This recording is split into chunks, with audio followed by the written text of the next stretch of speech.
Picture this. It's 1940, and German soldiers are advancing across Europe at an unprecedented pace. They march for days without sleep, fight with superhuman endurance, and display an almost mechanical indifference to fear and exhaustion. Allied forces are baffled by this seemingly unstoppable war machine, but there was a secret behind this terrifying efficiency, one that would eventually contribute to the very downfall of the regime that created it. What you're about to discover isn't just another war story. It's the disturbing tale of how an entire military force became dependent on a powerful stimulant drug, how a pharmaceutical company's invention became a weapon of war, and how the pursuit of the perfect soldier led to a nightmare of addiction and collapse. This is the story of Pervitin, the methamphetamine that fueled the Nazi war machine and changed the course of history in ways no one could have predicted. In 1938, a German pharmaceutical company called Werk released what they marketed as a revolutionary new medication. The scientist Dr. Fritz Hauschild had created a crystalline stimulant they called Pervitin. To the German public, this wasn't presented as a dangerous drug. It was sold as a miracle cure for fatigue, depression, and lack of motivation. Pervitin tablets were small, white, and deceptively innocent-looking. Each one contained 3 milligrams of pure methamphetamine. The drug was available without prescription and was marketed directly to housewives, students, and workers. Advertisements promised increased productivity, enhanced mood, and the ability to work longer hours without fatigue. The timing couldn't have been more perfect for the Nazi regime. Adolf Hitler had already begun his campaign to create what he believed would be a superior race and an unstoppable military force. When reports began filtering in about Pervitin's effects on human performance, military officials took immediate notice. Dr. Otto Ranke, a military physician and director of the Institute for General and Defense Physiology at Berlin's Military Medical Academy, became fascinated by the drug's potential military applications. Ranke conducted extensive research on Pervitin's effects on soldiers' performance, endurance, and psychological state. In controlled experiments, Ranke discovered that soldiers who took Pervitin could march for up to 50 kilometers without showing signs of fatigue. They remained alert and focused for extended periods, showed increased confidence in combat situations, and demonstrated a remarkable ability to continue fighting even when wounded or exhausted. But Ranke's research revealed something even more valuable to the Nazi war effort. Pervitin didn't just enhance physical performance, it fundamentally altered the psychological state of those who took it. Soldiers became more aggressive, showed reduced empathy, and displayed a mechanical efficiency in carrying out orders regardless of their moral implications. The transformation was so dramatic that military commanders began requesting larger supplies of the drug for their units. By 1939, Pervitin had become standard issue for German forces, distributed in packages labeled as combat medication. However, what military leaders didn't fully understand, or chose to ignore, were the long-term consequences of widespread methamphetamine use among their forces. The drug that promised to create super soldiers was about to unleash a cascade of unintended consequences that would echo throughout the war. But the true scale of Pervitin's impact on the Nazi war machine was only beginning to unfold, and what happened next would change the nature of warfare itself. The transformation of German forces was about to be tested on a scale that would shock the world. The invasion of Poland in September 1939 marked the first large-scale military deployment of methamphetamine-enhanced forces in human history. German commanders distributed millions of Pervitin tablets to their troops, creating an army that could fight with inhuman endurance and mechanical precision. The results were immediately apparent. German forces advanced with a speed and aggression that shocked the world. Tank crews drove for days without rest. Infantry units marched through the night without showing fatigue, and pilots flew mission after mission without the typical degradation in performance that exhaustion normally causes. This wasn't just psychological motivation or superior training. This was chemical enhancement on a massive scale. Entire divisions were operating under the influence of methamphetamine, creating a military force unlike anything the world had ever seen. The drug's effects extended far beyond simple energy enhancement. Soldiers reported feeling invincible, showing increased aggression toward enemy forces and civilians alike. The normal human responses of fear, compassion, and moral restraint were chemically suppressed, creating an army capable of carrying out orders with ruthless efficiency. During the invasion of France in 1940, the German military distributed over 35 million Pervitin tablets to their forces in just 2 months. This wasn't occasional use. This was systematic, widespread chemical enhancement of an entire military machine. The French and British forces found themselves facing an enemy that seemed to operate beyond normal human limitations. German units would attack at unexpected times, maintain pressure for extended periods, and continue fighting even when conventional military wisdom suggested they should have been exhausted. One particularly striking example occurred during the breakthrough at Sedan. German armored units, supported by methamphetamine-enhanced crews, maintained a continuous advance for over 60 hours. Tank commanders remained alert and effective throughout this period, making tactical decisions with clarity despite having had no sleep for multiple days. The psychological impact on Allied forces was devastating. Reports from British and French commanders described facing an enemy that seemed mechanized, not just in terms of equipment, but in terms of human behavior. German soldiers appeared to show no normal human weaknesses. They didn't tire, they didn't break under pressure, and they continued fighting with an efficiency that seemed almost supernatural. But this chemical enhancement came with a price that was becoming increasingly apparent to medical officers within the German military. Soldiers who used Pervitin regularly began showing signs of severe psychological and physical deterioration. However, military commanders, intoxicated by their rapid victories, continued to increase distribution of the drug. The success of these early campaigns convinced Nazi leadership that they had discovered a new form of warfare, one that combined superior technology with chemical enhancement of human performance. They began planning even more ambitious campaigns, confident that their methamphetamine-fueled forces could overcome any obstacle. However, what they failed to anticipate was how this chemical dependency would eventually become their greatest vulnerability, particularly when facing the harsh realities of extended warfare on multiple fronts. The success of these chemically enhanced campaigns had convinced Nazi leadership that they possessed an unstoppable formula for military dominance. But the real test was about to begin, and the consequences would be far more devastating than anyone could have imagined. By 1941, German military medical officers were documenting alarming patterns among troops who had been using Pervitin regularly. What had initially appeared to be a miracle enhancement was revealing itself to be a medical catastrophe with devastating long-term consequences. Dr. Leonardo Conti, the Reich health leader, began receiving reports of soldiers experiencing severe psychological breakdowns, violent outbursts, and complete physical collapse when Pervitin supplies were interrupted. The drug that was supposed to create super soldiers was instead creating an army of addicts. Medical examinations revealed that prolonged Pervitin use was causing severe damage to soldiers' cardiovascular systems, nervous systems, and psychological well-being. Soldiers who had been using the drug for months showed signs of premature aging, severe weight loss, and extreme psychological instability. The most disturbing discovery was that many soldiers had become completely unable to function without the drug. Units that ran out of Pervitin supplies experienced immediate degradation in performance, with soldiers falling into states of exhaustion so severe that they became combat ineffective within hours.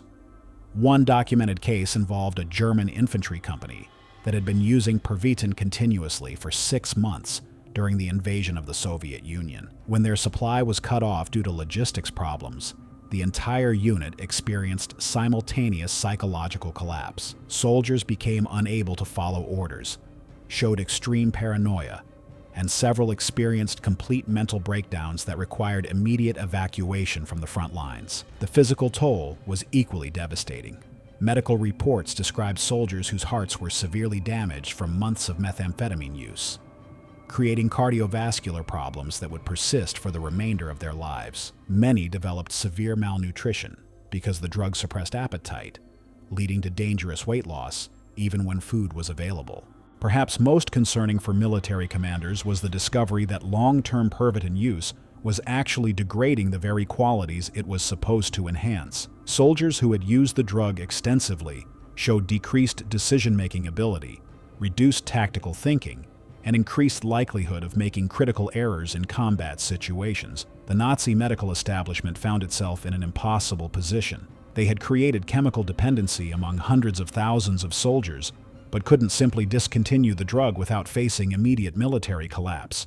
Units that attempted to withdraw from Pervitin use experienced such severe degradation in performance that they became vulnerable to enemy attack. By 1942, some military medical officers were privately describing the situation as a catastrophe that threatened the entire war effort. However, these concerns were largely suppressed by military leadership, who were reluctant to acknowledge that their chemical enhancement program had become a massive liability. The irony was becoming apparent to those who understood the situation. The Nazi quest for chemical superiority was systematically destroying the very soldiers it was supposed to enhance, creating weaknesses that enemy forces were beginning to exploit. But the full scope of this medical disaster was only becoming clear as the war progressed, and the consequences were about to extend far beyond the military itself. What military commanders didn't realize was that their chemical enhancement program was about to face its greatest test in the frozen wasteland of the Eastern Front, where the true cost of artificial enhancement would become brutally apparent. The invasion of the Soviet Union in June 1941 represented the largest deployment of methamphetamine-enhanced forces in human history. Operation Barbarossa involved over 3 million German soldiers, and virtually all of them had been issued Pervitin as standard combat medication. The initial phases of the campaign seemed to validate the Nazi belief in chemical enhancement. German forces advanced at unprecedented speed across the vast Russian landscape, covering distances that should have been impossible for traditional military units. Entire army groups operated continuously for weeks,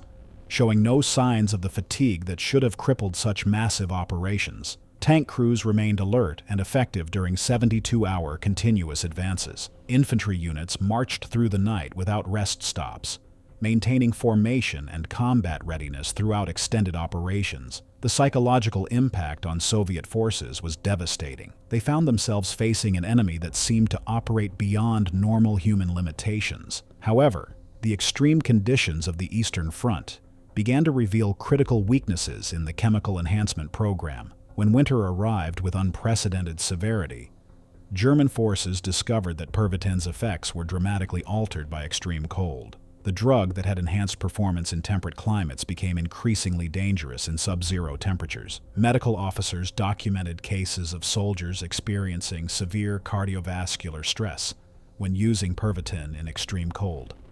The combination of methamphetamine's effects on heart rate and blood pressure with the body's natural responses to freezing temperatures created life-threatening medical emergencies. Soldiers were literally dying from heart attacks caused by the interaction between the drug and environmental conditions. The logistical challenges of maintaining drug supplies across the vast distances of the Eastern Front also began to create critical problems. Supply lines that stretched for thousands of kilometers made regular distribution of Pervitin increasingly difficult. Units that had become completely dependent on the drug found themselves facing withdrawal symptoms in the middle of active combat operations. One particularly devastating example occurred during the Battle of Moscow in late 1941. German armored division that had been using Pervitin continuously since the beginning of Barbarossa suddenly found their drug supplies cut off due to partisan attacks on supply convoys. Within 48 hours, the entire division experienced simultaneous collapse. Tank crews became unable to operate their vehicles effectively.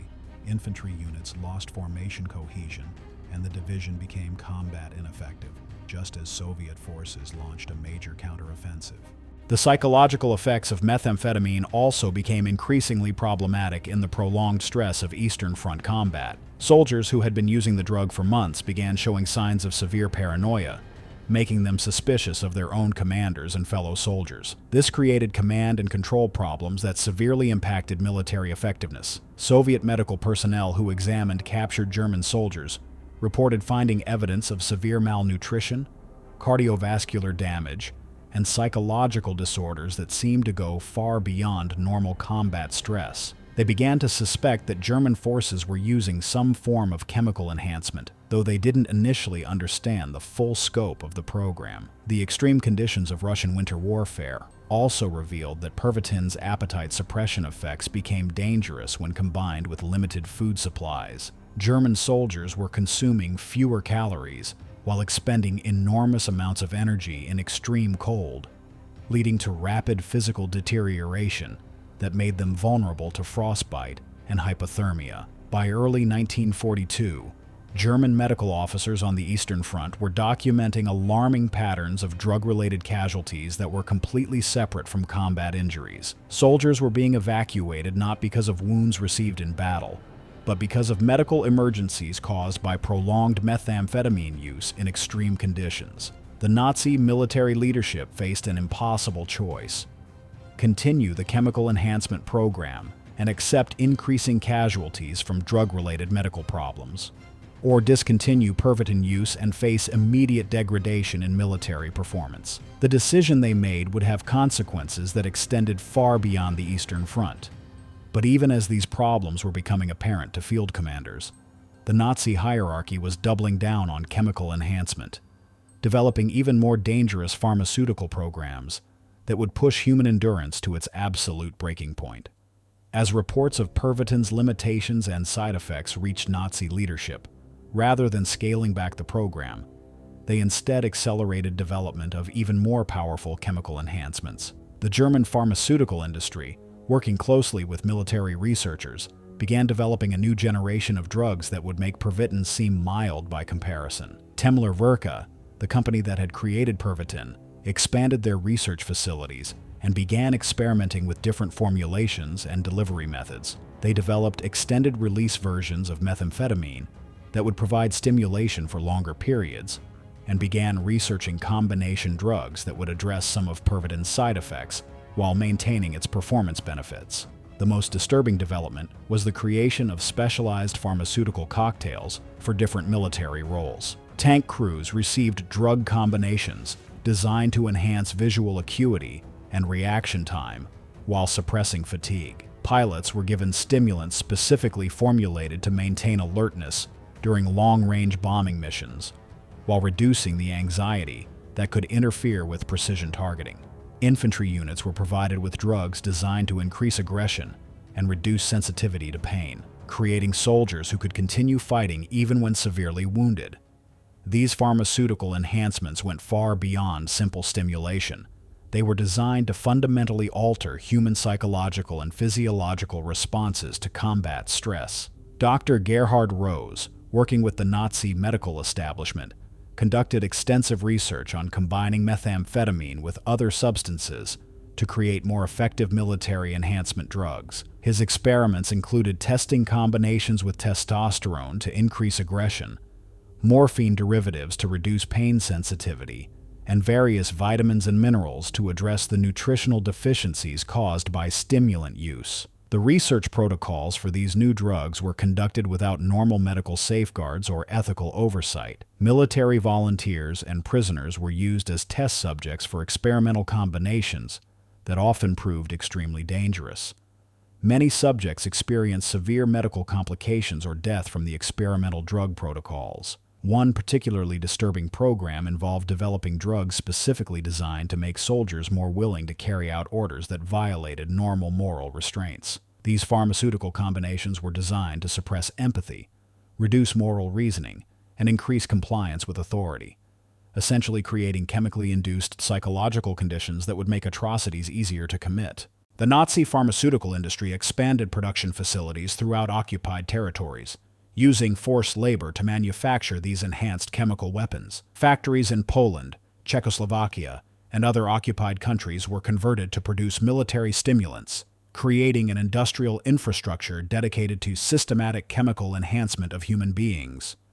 Quality control became increasingly problematic as production was scaled up rapidly to meet military demand. Different batches of drugs contained varying concentrations of active ingredients, leading to unpredictable effects among soldiers who used them. Some units received drugs that were far more potent than intended, leading to immediate medical emergencies and combat effectiveness problems. The competition between different pharmaceutical companies to develop the most effective military enhancement drugs created an atmosphere of reckless experimentation. Companies competed to create more powerful stimulants, longer-lasting effects, and fewer visible side effects, often sacrificing safety for military effectiveness. By 1943, German forces were using dozens of different chemical enhancement drugs, many of which had never been properly tested for safety or long-term effects. Soldiers often didn't know what specific drugs they were taking or what the potential consequences might be. They were simply told to take the pills they were given and continue fighting. The logistical complexity of managing multiple different drug programs across various military units created additional problems. Supply officers had to maintain inventories of numerous different pharmaceutical products, each with different storage requirements, dosage protocols, and distribution schedules. Medical officers in the field found themselves dealing with drug interactions, overdoses, and withdrawal symptoms from substances they often didn't fully understand.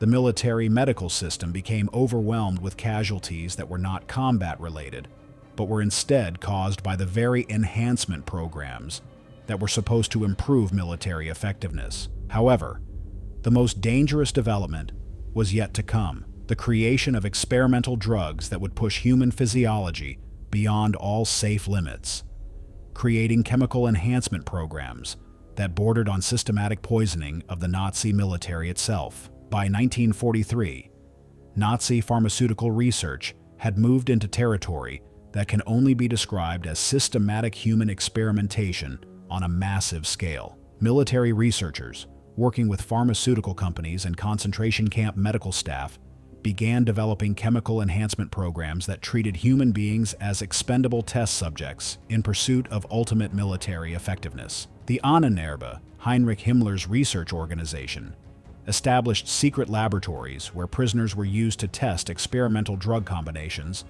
that were considered too dangerous for military volunteers. These facilities conducted research on pain tolerance, endurance limits, and psychological manipulation through pharmaceutical means. Dr. Sigmund Rascher, working at Dachau concentration camp, conducted experiments involving exposure to extreme conditions while subjects were under the influence of various stimulant drugs.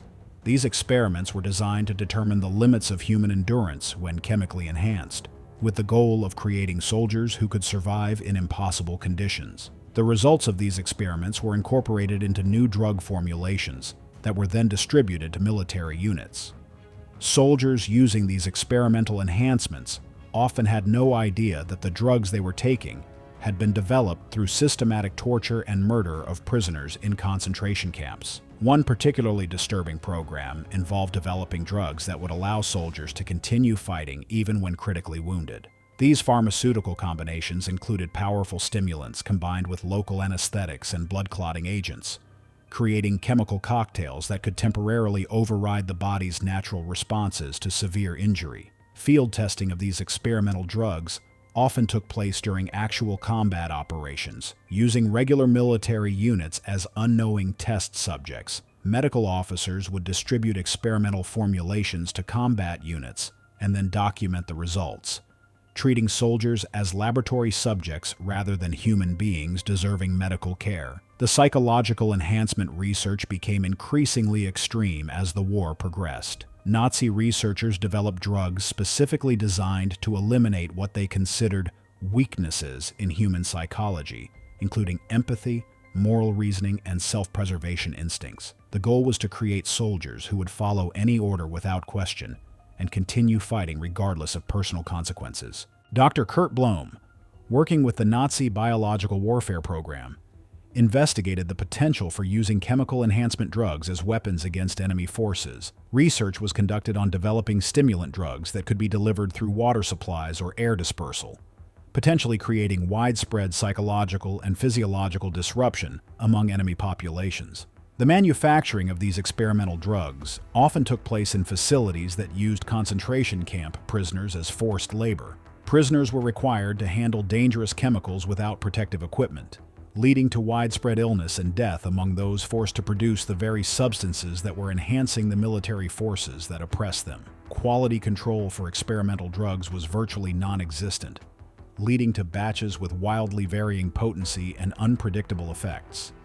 Some military units received experimental formulations that caused immediate medical emergencies, while others received placebos or ineffective combinations that provided no enhancement at all. The secrecy surrounding experimental drug programs meant that even military medical officers often had no information about what substances their soldiers were taking, or how to treat drug-related medical emergencies.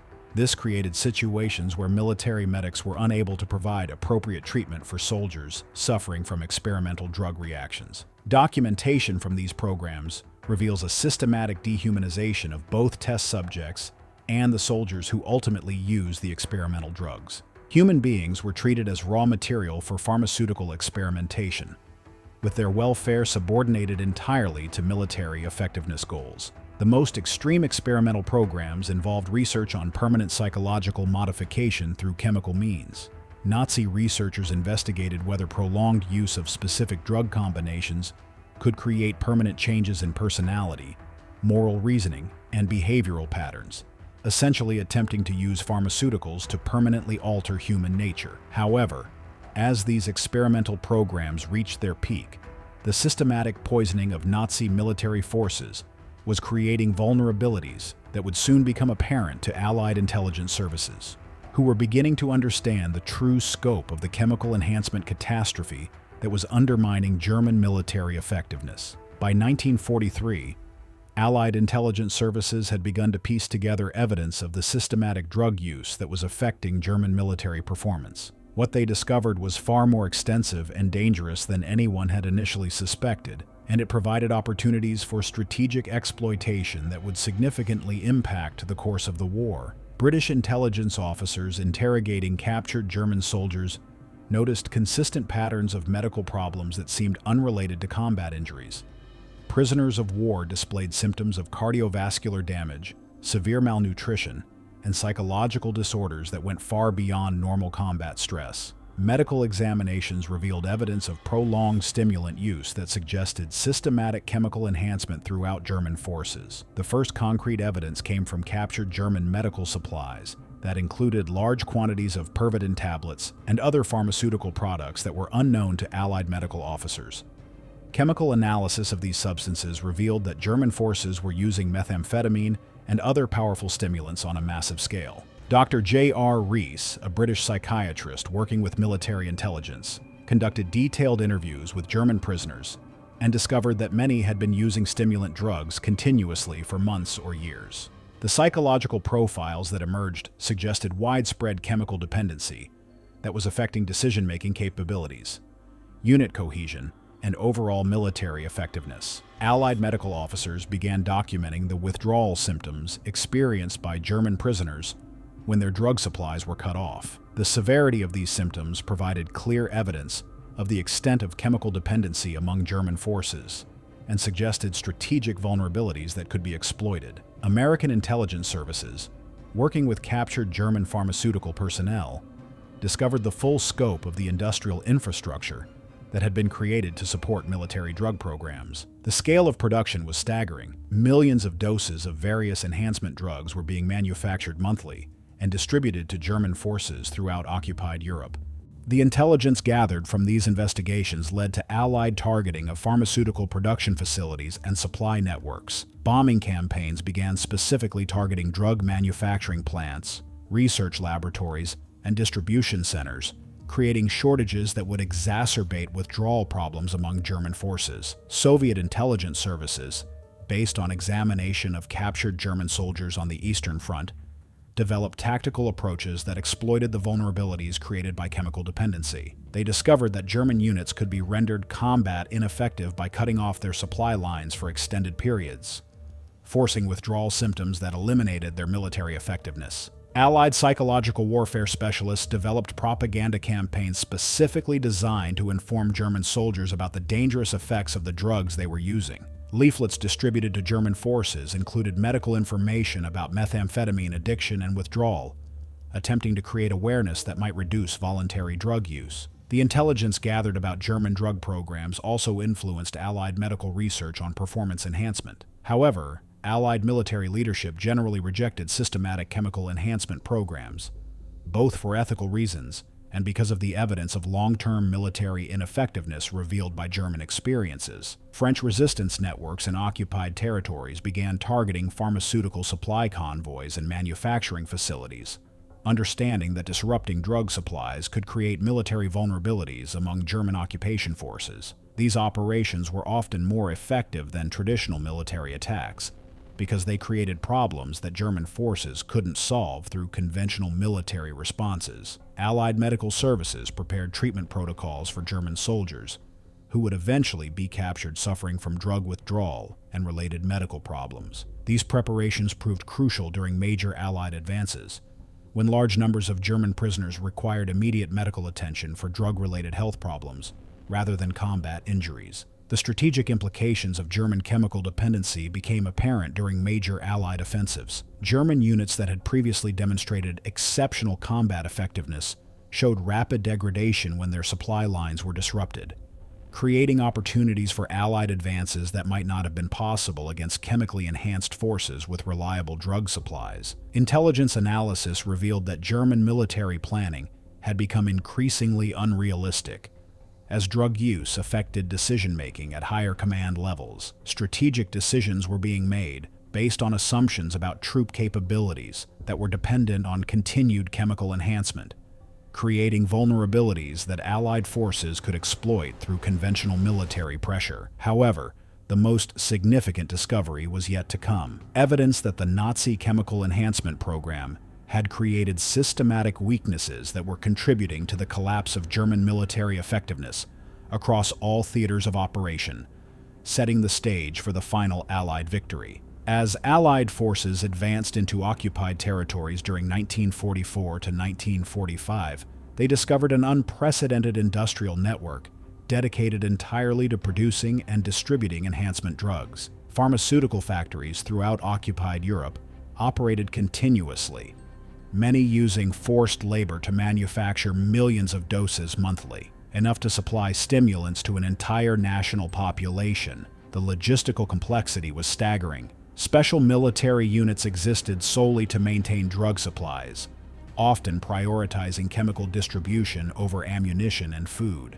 Administrative systems tracked individual soldier usage with the precision of a medical research program. Quality control was frequently overwhelmed, leading to dangerous variations in drug potency that created unpredictable effects among troops. The financial burden was enormous. Nazi Germany was spending vast resources to systematically poison their own forces, diverting materials and personnel from legitimate military priorities. Transportation networks were modified specifically for pharmaceutical distribution, creating additional targets for Allied attacks. By early 1945, this massive infrastructure began collapsing under Allied pressure. Production facilities were destroyed or captured, creating acute drug shortages precisely when German forces needed them most. The withdrawal effects created immediate military catastrophes. Entire divisions became combat ineffective within days when chemical supplies stopped. Allied forces discovered warehouses containing millions of doses of various enhancement drugs, many unknown to Allied medical science. Communication intercepts revealed German commanders desperately requesting pharmaceutical supplies instead of ammunition, while field hospitals treated more drug-related emergencies than combat casualties. But the true horror emerged as the full scope of human experimentation and civilian addiction became apparent, revealing a pharmaceutical catastrophe that extended far beyond military applications. While millions of German soldiers consumed Pervitin on battlefields, an even more disturbing chemical dependency was developing at the highest levels of Nazi leadership.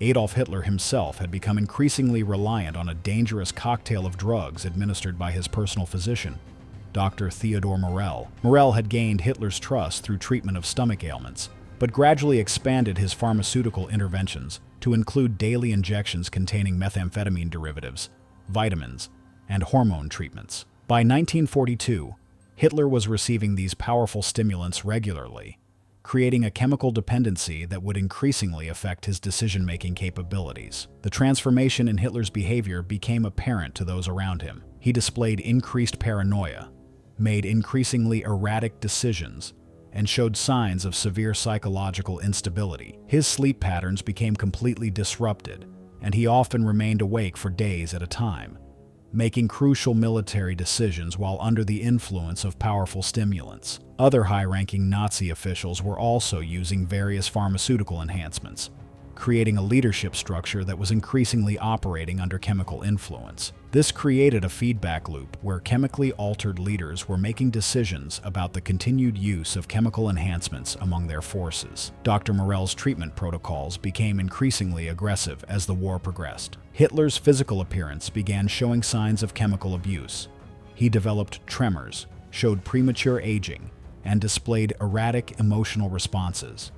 Historical analysis suggests that several pivotal strategic choices, including decisions about resource allocation and military tactics, were made by leaders whose judgment was severely compromised by drug use. The Nazi leadership had become trapped in the same cycle of chemical dependency that was destroying their military forces, creating a situation where an entire nation's military strategy was being determined by leaders whose decision-making capabilities were severely compromised by the same drugs they were distributing to their forces.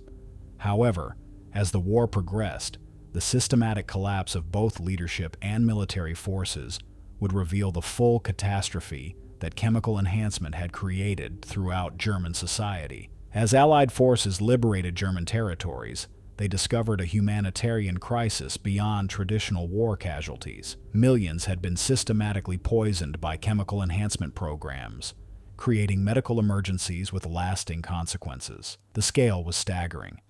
In some areas, 30% of adults showed drug dependency. Children as young as 12 had been given enhancement drugs through Nazi youth organizations. Allied medical teams found themselves treating thousands suffering from severe withdrawal symptoms, cardiovascular damage, and psychological disorders that went far beyond normal combat stress. Concentration camp liberation revealed another horrifying dimension. Prisoners used as test subjects for experimental drug formulations. Captured pharmaceutical records showed that between 1939 and 1945, German forces consumed hundreds of millions of enhancement tablets through systematic human experimentation that violated every principle of medical ethics. Dr. Fritz Hauschild, who originally developed Pervitin, expressed shock when interrogated about how his creation had become a weapon of systematic poisoning. Perhaps most disturbing was the discovery that chemical enhancement had contributed to the war's worst atrocities. The drug's ability to suppress empathy and moral responses had facilitated unprecedented brutality. Entire communities required medical intervention. Families were torn apart by addiction, economic production collapsed, and traditional support systems had disintegrated, where the workforce suffered from mass drug addiction. The story of Nazi Germany's methamphetamine program represents one of history's most disturbing chapters in chemical warfare, not against enemies, but against their own people. What began as an attempt to create super soldiers instead created systematic addiction, strategic weakness, and contributed to the very collapse they tried to prevent. The small white pills that promised an invincible army revealed the fundamental danger of chemically enhancing human performance without understanding long-term consequences. The temporary advantages were catastrophically outweighed by addiction, health problems, and strategic vulnerabilities. Most importantly, this history shows how drug abuse can contribute to humanity's worst atrocities. The mechanical efficiency and reduced empathy caused by methamphetamine use facilitated the unprecedented brutality that characterized Nazi operations. The Nazi methamphetamine program demonstrated there are no shortcuts to military superiority. Attempts to chemically enhance human performance inevitably come with costs that far exceed any temporary advantages. It stands as a permanent reminder that pursuing chemical enhancement leads not to strength, but to systematic weakness and eventual collapse. This history serves as a crucial warning about the dangers of sacrificing long-term human welfare for short-term tactical advantages, and the importance of maintaining ethical standards even in the pursuit of military effectiveness. If you enjoyed this video, please like and subscribe to our channel so you never miss out on more history documentaries.